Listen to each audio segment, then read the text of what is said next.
Geography chapter 18, natural regions of the world. In this, we're going to study about the different climates that are there in the whole world. The climatic region has been defined as an area of the Earth's surface over which an approximately homogeneous set of climatic conditions are produced by combined efforts of a number of climatic controls.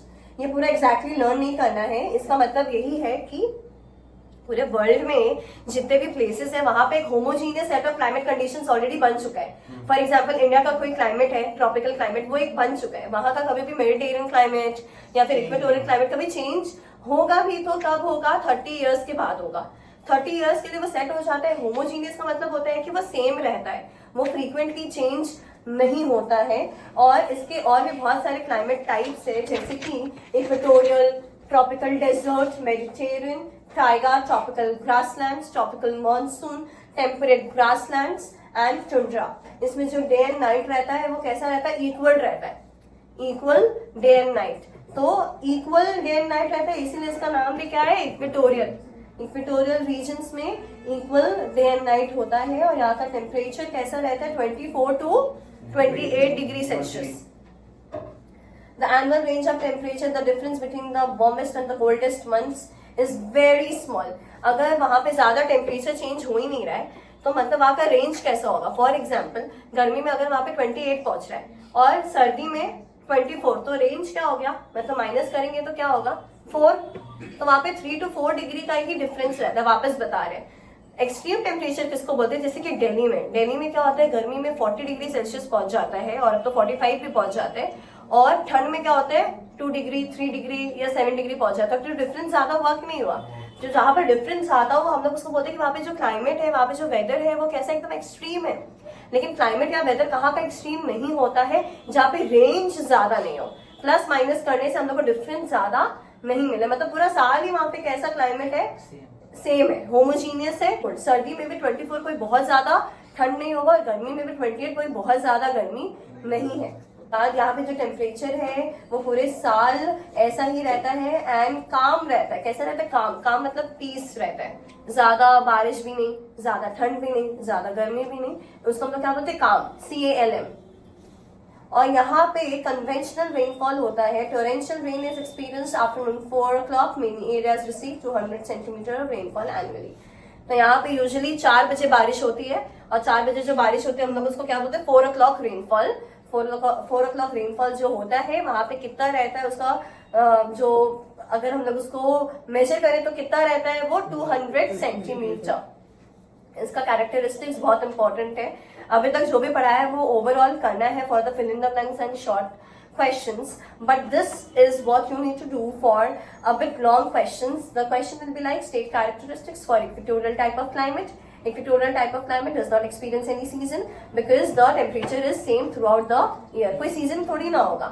जैसे वहां पे कोई winter season होगा, winter में भी कितना जा रहा है टेम्परेचर? 24, 25. तो ये कोई ठंड थोड़ी ना होता है, ये तो नॉर्मल टेम्परेचर है. और गर्मी में भी कैसा जा रहे हैं? 28, 29. तो ये भी कोई बहुत ज्यादा गर्म तो नहीं होता है. इसीलिए पूरे साल यहाँ पे सीजन उतना चेंज होता ही नहीं है. उसके बाद these regions experience average temperature that is 26. Average क्या होगा? 26 degree Celsius. Extensive cloud over and heavy rainfall prevent any rise in temperature. क्योंकि यहाँ पे बहुत ज्यादा क्लाउडी रहता है. डेली 4 बजे या फिर मोस्टली अगर 4 बजे बारिश होता है तो क्लाउड्स के बिना हो जाएगा बारिश? नहीं. अगर क्लाउड्स रहेगा तो उतना सनलाइट पहुंच पाएगा नीचे? नहीं पहुंच पाएगा. इसीलिए वहां पे ज्यादा गर्मी नहीं पड़ता है. वहां पे एनुअल रेंज कितना रहता है? 3 to 4 डिग्री सेल्सियस. रेंज मतलब क्या होता है पीयूष? क्या होता है? अरे क्या होता है? मतलब जैसे कि 4 to 8 डिग्री उसका रेंज है. 4 से 8 डिग्री तक ही वो जा सकते हैं टेम्परेचर, उसका रेंज है लास्ट. हाँ, जैसे कि 24 डिग्री तो मैं ऐसे डर गया. 24 डिग्री से लेकर के अगर 28 तक वो जा रहा है तो उसका रेंज क्या हुआ? 4 हो गया.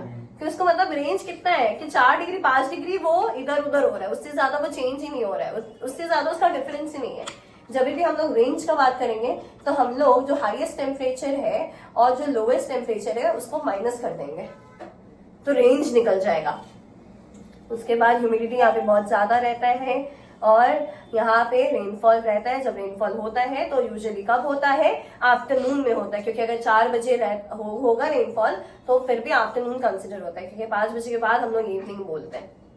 नेचुरल वेजिटेशन में कोई भी 2 प्लांट्स का नाम लर्न कर लो, मैहोगनी, इबनी, रोजवुड या फिर ग्रीन हार्ट। Natural vegetation का third point. The forest is so dense and it is almost filled with tall trees, canopy which does not allow the sunlight to reach the ground. Only 1% of it reaches the ground. 1% of it मतलब क्या होता है? 1% of it मतलब होता है sunlight. मतलब वो forest इतना ज्यादा डेंस है, हम लोग अगर फिगर में भी देख सकते हैं 18.4, और किसी और के अगर बुक में तो वहां पे अगर पिक्चर दिया हुआ है, you can just Google it कि इक्वेटोरियल फॉरेस्ट कैसा होता है, तो बहुत ज्यादा डेंस होता है। और वहां पे सनलाइट पे अगर नीचे पहुंच रहे हो तो कितना पहुंच रहा है 100 में से ओनली 1%, मतलब बहुत ही ज्यादा कम, क्योंकि वो टॉल ट्रीज इतना ज्यादा कि सनलाइट नीचे नहीं आ पाता है। लास्ट का 2 पॉइंट ऑब्जेक्टिव, लास्ट का 2 point, trees are not found in pure strands. एक पर्टिकुलर ट्री है वैसा नहीं मिलेगा, क्योंकि वहां पे एक झुंड जैसा हो जाता है, ठीक है, ग्रुप ऑफ ट्रीज जैसा हो जाता है। Yes right. उसके बाद plantation crops grown are rubber in Malaysia. तो यहाँ पे मलेशिया में कौन सा ट्री ग्रो होता है इस टेम्परेचर में? रबर। ये हो गया। उसके बाद ह्यूमन अडेप्शन आ रहा है, ये नहीं आ रहे हैं। सवाना और सुडान, इसका मतलब एक ही, डिफरेंट नेम्स आते हैं। कैसे बहुत ही ज्यादा टॉल है। और इक्वेटोरियल में ट्रीज कैसा था? वेरी डेंस, वेरी डेंस, इतना डेंस था कि कितना परसेंट सनलाइट नीचे पहुंच रहा था? Only 1%। Yes. Now you will just go through the temperate grassland tundra tiger, अच्छे से कर दिया टेम्परेट ग्रासलैंड टुंड्रा टाइगर, ठीक है। इसका एक बार नेचुरल वेजिटेशन गो थ्रू कर लो। और प्रेसिपिटेशन का मतलब क्या होता है? अगर ज्योग्राफी में कहीं पे भी प्रेसिपिटेशन लिखा हुआ है तो उसका मतलब है रेनफॉल।